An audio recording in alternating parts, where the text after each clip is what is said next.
A true story from Manchester, UK, February 24th, 2025.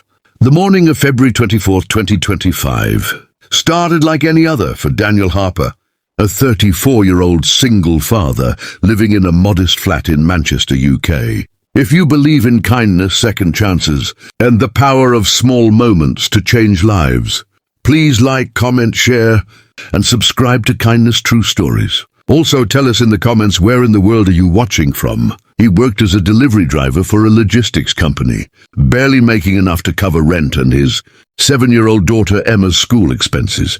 Every penny was counted, every hour of work was precious, and every morning he reminded himself that he was doing this all for Emma. Daniel had no one else. His wife had passed away 3 years ago from a sudden illness, and since then he had been the only parent, the only provider, and the only source of love his little girl had. That Monday morning, Daniel loaded his van with parcels and set off on his usual route through the streets of Manchester, humming quietly to himself as the grey winter sky hung low over the city. His first few deliveries went smoothly, and he was ahead of schedule by almost 20 minutes, which made him feel good because his supervisor, Mr. Briggs, was the kind of man who tracked every second and had zero tolerance for delays. At around 10:15 in the morning, Daniel turned a corner near Piccadilly Gardens and noticed an elderly woman sitting on a bench, hunched forward, clutching her handbag tightly. She was visibly shaking, and her face was pale as chalk. He slowed his van and looked again. She was not just resting. Something was clearly wrong. Daniel pulled over immediately. Even though he knew parking there was restricted, and even though his delivery timer was ticking, he jogged over to the woman and knelt beside her. Her name, she whispered, was Margaret Hollis, 79 years old. She had come out to buy her weekly groceries, but had suddenly felt dizzy and faint, and she could not remember which bus to take home. Her hands were trembling so badly she could barely open her purse.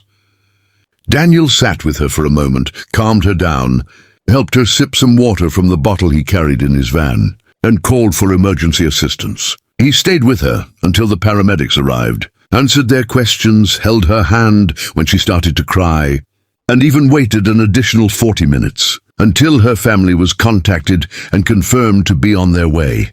By the time Daniel returned to his van, he was 1 hour and 23 minutes behind schedule. He tried to make up the time, but it was impossible. 3 parcels were delivered late, and Mr. Briggs was already calling his mobile before Daniel could even park the van back at the depot. The conversation was short and brutal. "You've been warned before about delays, Daniel. This is the 3rd incident this month.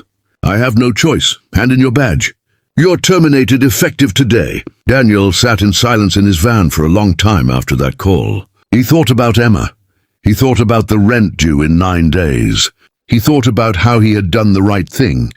The only thing a decent human being could do, and it had cost him everything. He drove home slowly, made Emma her favorite pasta for dinner, and smiled through the whole meal so she would not see the fear behind his eyes.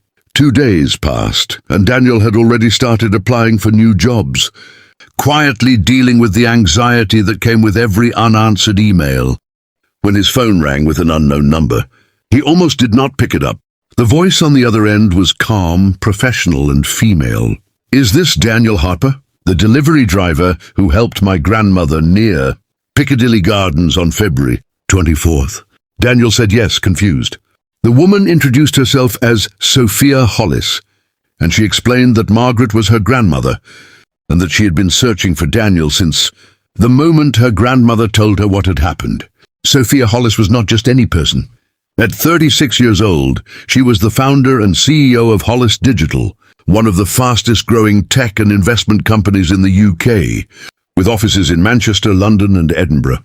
She had inherited her grandfather's business acumen and had turned a modest family fund into a multi-million-pound empire through sheer intelligence and hard work.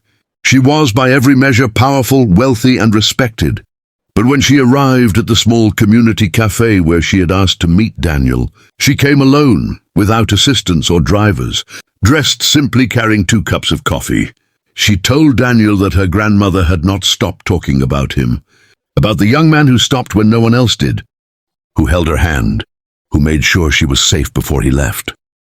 She told him that Margaret had been deeply unwell lately, and that a fall or a medical episode, without help, could have been catastrophic. She told him that because of Daniel, her grandmother was home, safe, recovering well and smiling again. Then she asked him what had happened after that day, and Daniel, who was not a man who sought sympathy, told her honestly about losing his job, about Emma, about the 9 days until rent was due.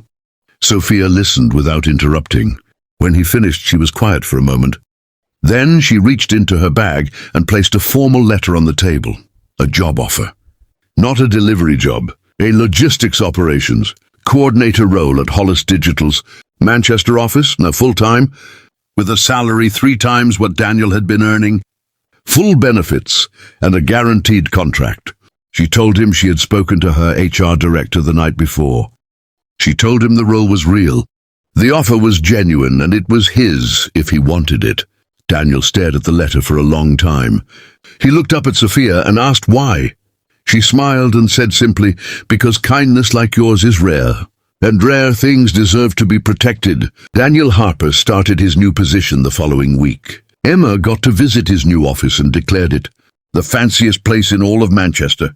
Margaret Hollis sent him a handwritten card that he framed and hung on his wall. And Daniel, who had spent 3 years believing that life only took from him, finally allowed himself to believe that it could give something back. This story is not fiction. It is a reminder that every act of goodness creates a ripple you cannot always see, and that the universe has a quiet, patient way of returning what you give, often in ways that take your breath away. If this story touched your heart, please show your support for kindness true stories, like this video. Share it with someone who needs to hear it today, and subscribe to our channel so you never miss a story that reminds you why humanity is still worth believing in. Your support keeps these stories alive.